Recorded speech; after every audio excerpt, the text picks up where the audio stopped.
Alright guys, welcome back to the channel. Now today we want to check out a brand new device from Vivo.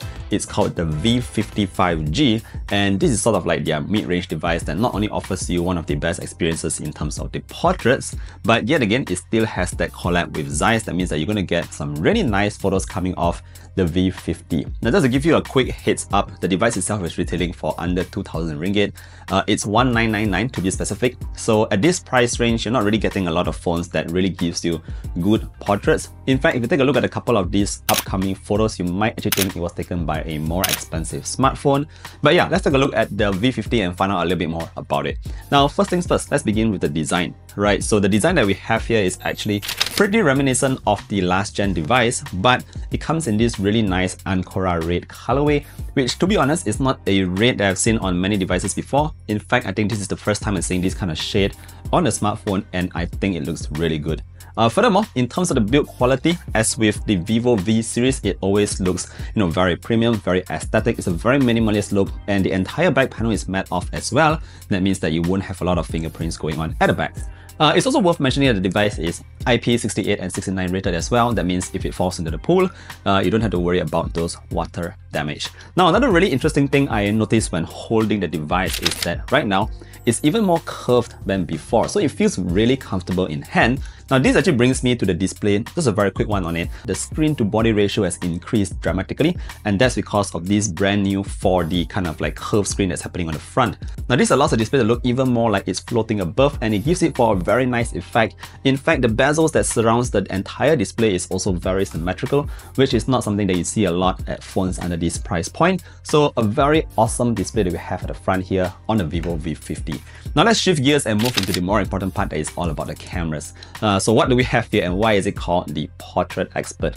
Now let's start off with the sensors that we get at the back here. We do get a dual 50 megapixel sensor. The main sensor comes with OIS, and there's also a 50MP ultra wide. Now what's really happening here is that in terms of the portrait modes, Vivo has really optimized them to look really good. So you have 3 different focal lengths here right off the bat. That is the 23, the 35, as well as the 50. Now this is actually very similar to the kind of lenses that I actually use. So I can totally get where Vivo is going on with this kind of portrait kind of focal lengths. Now if you just take a look at these photos over here, you can see that the skin tones are again very natural. You do have the option to change the kind of colors that you want for it to be a bit more vivid or the natural or texture kind of look. That's all available in the settings, but I went for the more natural look and I think they just look great. Now another new thing that I found on the Vivo V50 is that it now comes with 7 different ZEISS bokeh effects, and depending on which one you choose, it will give you a different kind of bokeh kind of background, and this is actually the most apparent if you're actually using it at night, because you can really see all those lights at the back change to a different kind of shade. Moving on, another really familiar thing that we see on the Vivo V series is actually the Aura Light 2.0. So you guys already know that we have this circular kind of LED light that can actually shift temperatures between warm and cool depending on your liking, and this actually allows you to take even better night portraits. Furthermore, there's a new thing here, and that is the brightness of this Aura Light is actually adjustable. And I think that is great because the Aura Light now gives you more control over not just the temperature but also the brightness of that ring.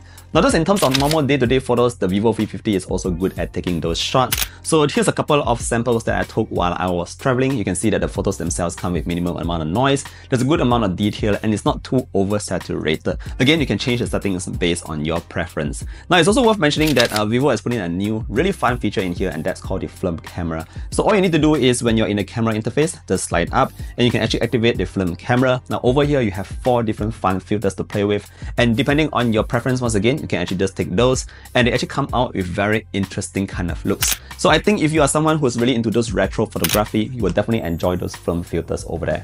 Last but not least, just in terms of the selfie camera at the front, it's worth mentioning that it's also a 50 megapixel unit. It supports ultra wide, so you can bring in even more people into the photo if you have friends with you.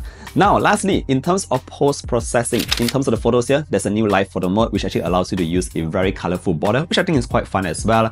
And there's also the AI eraser, which works really well, so you can just with a single tap of a button allow the system to detect whichever people we want to remove from the shot, and it actually does a pretty good job at that. So that's just a very quick look at the portrait photos, I would say primarily on the Vivo V50 5G, which is what this phone is targeted at, giving you a premium experience in terms of the portraits for under 2,000 ringgit, but pictures that actually look like it was taken by a more expensive smartphone.